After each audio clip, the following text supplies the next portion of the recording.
Très chers amis, bienvenue pour ce nouveau numéro de notre émission Un œil sur l'actualité. Je suis Cédar Ndiamboudi et je suis en compagnie de mon invité de ce jour, Monsieur Dixi Kihindou.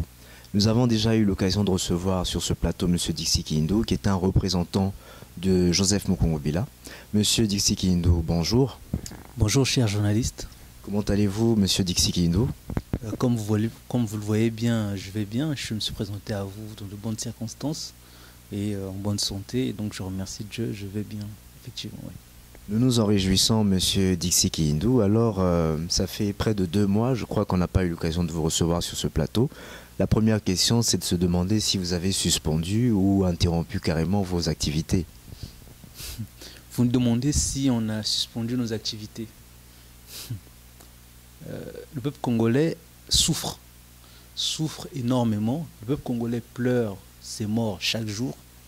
Le peuple congolais est dans une misère terrible, incroyable, telle qu'on n'en a jamais connue. Le peuple congolais est aujourd'hui sous occupation et vous nous demandez si on a suspendu nos activités. Est-ce que votre question a même un sens? Est-ce qu'il est possible, en ces temps de souffrance, de suspendre nos activités? Non, ce n'est pas possible, on n'a pas suspendu nos activités. Bien au contraire, on a pris le temps, on a pris le silence qu'il fallait, la discrétion qu'il fallait pour traiter un ensemble de dossiers sensibles. Et les résultats que nous avons obtenus nous poussent aujourd'hui à venir à nouveau nous présenter auprès de notre peuple, auprès de nos frères, auprès de nos familles pour présenter les travaux, les résultats que nous avons pu obtenir en faveur de notre peuple. Raison pour laquelle vous nous voyez encore là aujourd'hui avec vous. Alors, Monsieur Dixi Kihindou, vous nous parlez de travaux que vous avez eu l'occasion de poursuivre dans la discrétion. De quoi s'agit-il? Est-ce qu'il s'agit du dossier concernant l'Afrique du Sud? Comme nous avons dit, ce sont des dossiers qui méritaient discrétion. Bon, il y a un ensemble dont on ne peut pas vous parler, mais effectivement, parmi ces dossiers, il y avait le dossier capital du procès en Afrique du Sud, intenté par le pouvoir d'occupation d'Alias Kabila contre le prophète Mukungubila. Et donc nous avons avancé dans ce dossier, nous avons préparé ce qu'il fallait, nous avons préparé un ensemble d'éléments et nous savons aujourd'hui que le droit va parler en faveur de Joseph Mukungubila, que ce complot monté par le pouvoir d'occupation de Kinshasa, à la tête du pouvoir bien sûr, alias Joseph Kabila, cette manipulation n'arrivera pas au bout, pour la simple raison que Mukungubila a le droit pour lui, a la vérité pour lui et surtout son Dieu pour lui, qui est en train de combattre terriblement et qui est en train de mettre en échec ceux qui lui ont tendu effectivement ce piège, ceux qui ont voulu le précipiter dans la fosse aux lions. Et bien sûr, cela se retournera contre eux, comme l'histoire est un éternel recommencement, comme ça s'était passé au temps de Daniel, ça se passera encore aujourd'hui. Vous avez l'air confiant? Oui, bien sûr. Bien sûr, nous sommes confiants. Nous avons Dieu, nous avons la vérité, nous avons le droit. Pourquoi ne pas être confiant? Et comment va le prophète? Bien sûr, il va bien. Il va bien puisqu'il est revigoré par un ensemble de bonnes nouvelles qu'il a eues. Les bonnes nouvelles, on a eu énormément, des nouvelles encourageantes, le soutien de plus en plus énergique de compatriotes, mais aussi de personnes externes au Congo qui aiment, qui veulent la paix dans ce pays. Effectivement, tous les encouragements qui lui sont remontés, toutes les félicitations qui lui sont remontées, toute l'aide qu'il lui a apportée, le remettent, le revigorent complètement. Et aujourd'hui, il est prêt à aller au bout de son combat pour son peuple, pour sa nation, pour ses frères et pour finalement sa raison de vivre. Nous nous en réjouissons, Monsieur Dixi Kihindou. Très chers amis fidèles de notre émission Un œil sur l'actualité, vous le savez, notre émission a vocation à s'intéresser à l'actualité et toute l'actualité du Congo notamment. Monsieur Dixi Kihindou, vous avez certainement entendu parler de la libération du pasteur Coutinho. Bien sûr, bien sûr. Quelles sont vos impressions là-dessus? Bien sûr, nos impressions sont très bonnes. Déjà, nous nous en réjouissons parce que c'est un patriote qui a été libéré. Souvenons-nous qu'il avait été arrêté parce qu'il avait dit « Sauvons le Congo ». Un message patriotique qui lui a valu de faire plusieurs années d'emprisonnement. Et bien sûr, nous réjouissons aujourd'hui qu'il ait été libéré, mais nous demandons aux Congolais de continuer à se mobiliser massivement, de continuer à se battre pour obtenir la libération de beaucoup d'autres prisonniers politiques. À l'image de Jomi Ndongala, qui a été arrêté. On ne sait pas pour quelle raison, c'est juste parce qu'il aime profondément son pays qu'il est arrêté. Et d'ailleurs, on a vu qu'il y a quelques Congolais qui ont soutenu cette arrestation. Pour nous, les Congolais doivent se ressaisir et militer fortement pour que Jomi Ndongala soit libéré. Il y a aussi Bertrand Iwanga, qui était emprisonné juste parce qu'il a dit que Kabila était rwandais. Est-ce qu'il a menti? Est-ce qu'il a dit une mauvaise chose? Il a dit la vérité devant la place publique et il a été arrêté pour ça. Est-ce un crime de dire la vérité?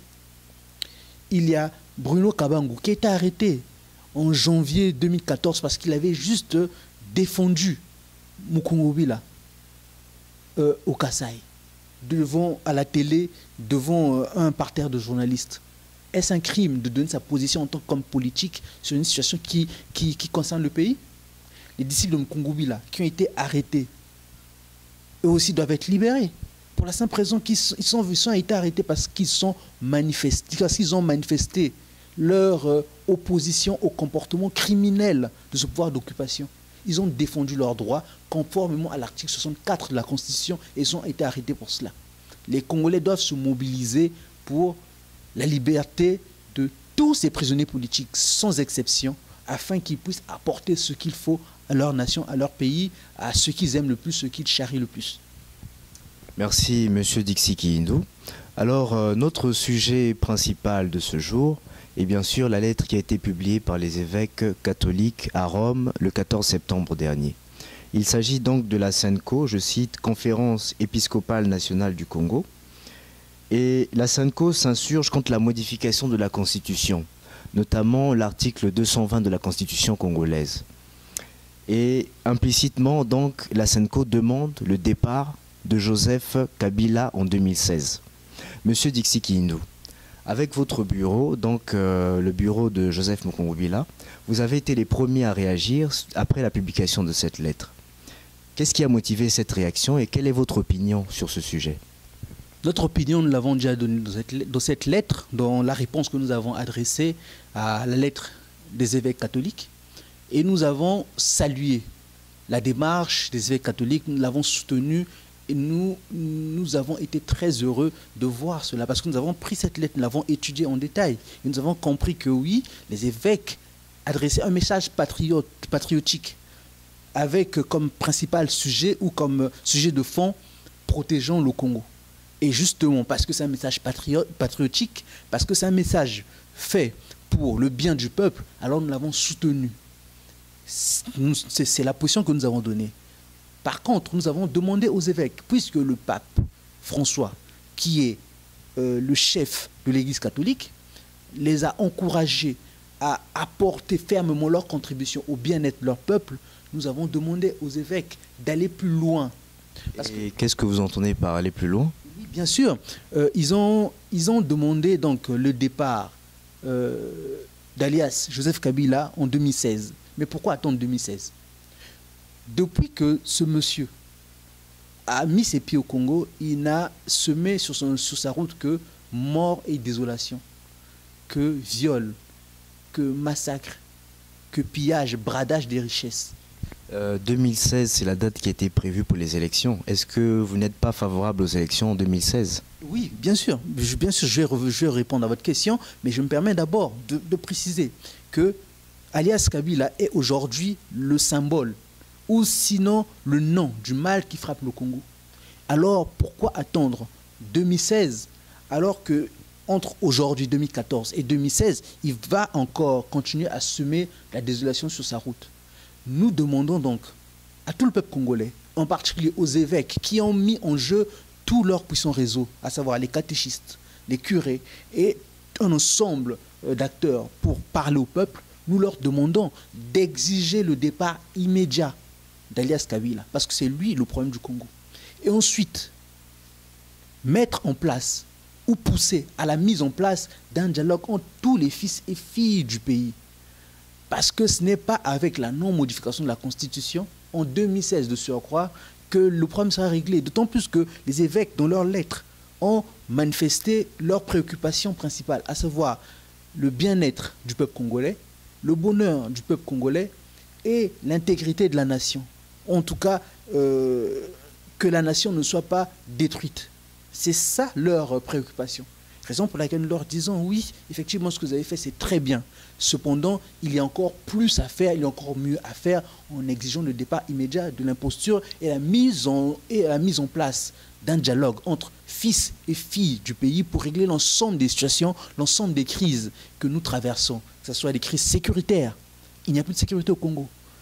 Des crises économiques. La RDC aujourd'hui est devenue l'avant-dernier pays le plus pauvre d'Afrique. Il y a juste la Somalie qui fait pire que la RDC. Et donc, à partir de là, on ne peut pas attendre 2016. Nous leur disons, oui, c'est très bien ce que vous avez fait, mais allez encore plus et nous irons avec vous là où on doit aller, c'est-à-dire pour le bien de notre peuple, mettre fin à cette occupation et mettre en place un dialogue entre fils et filles du Congo.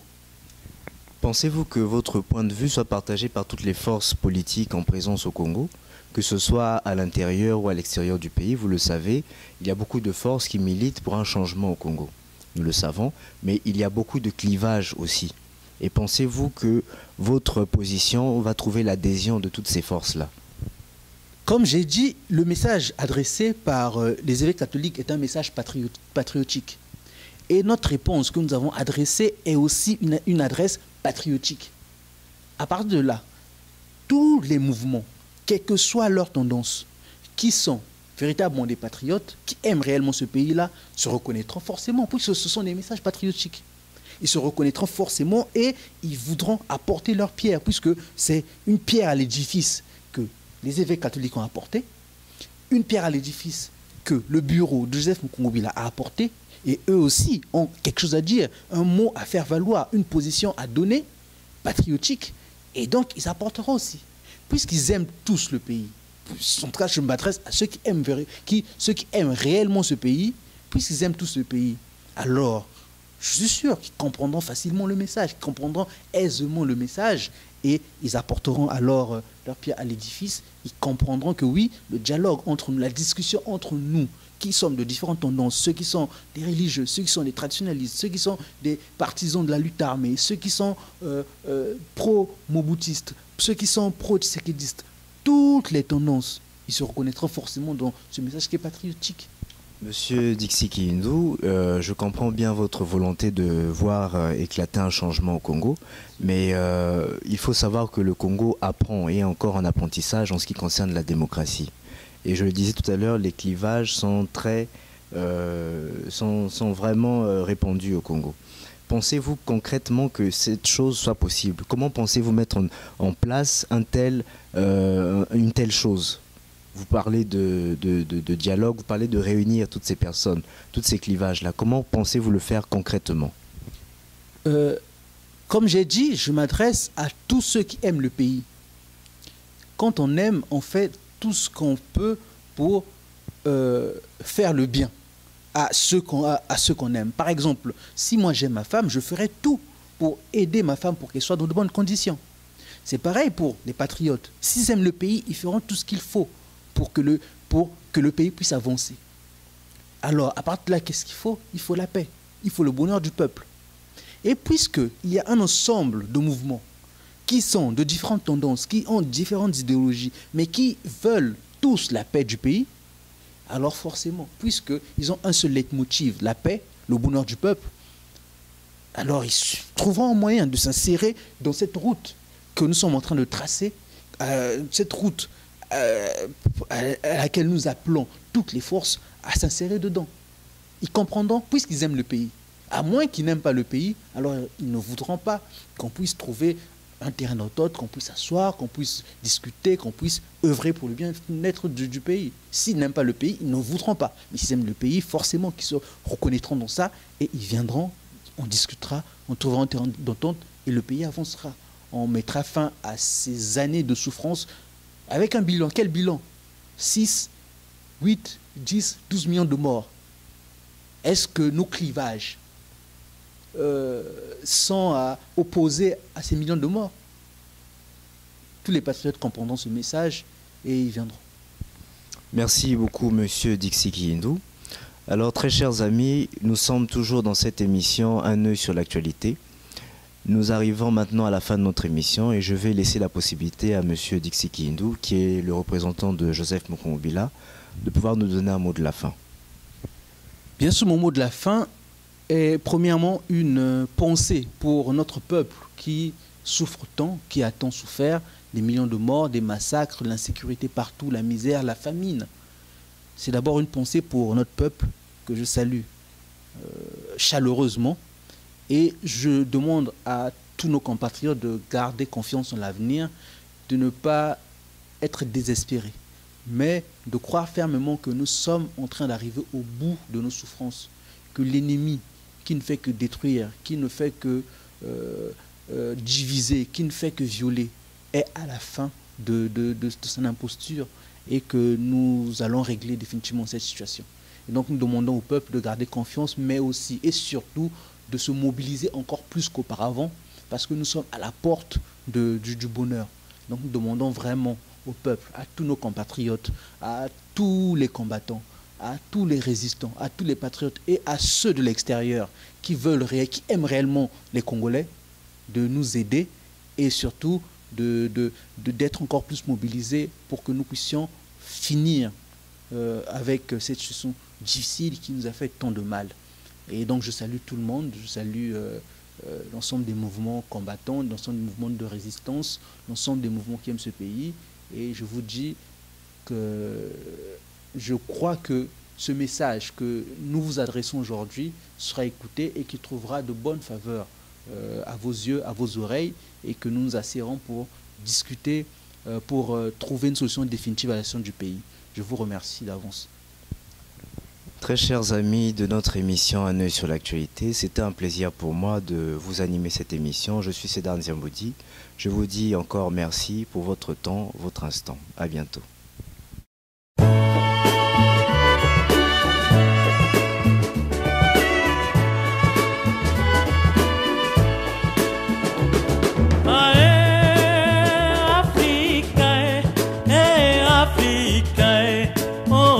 Panda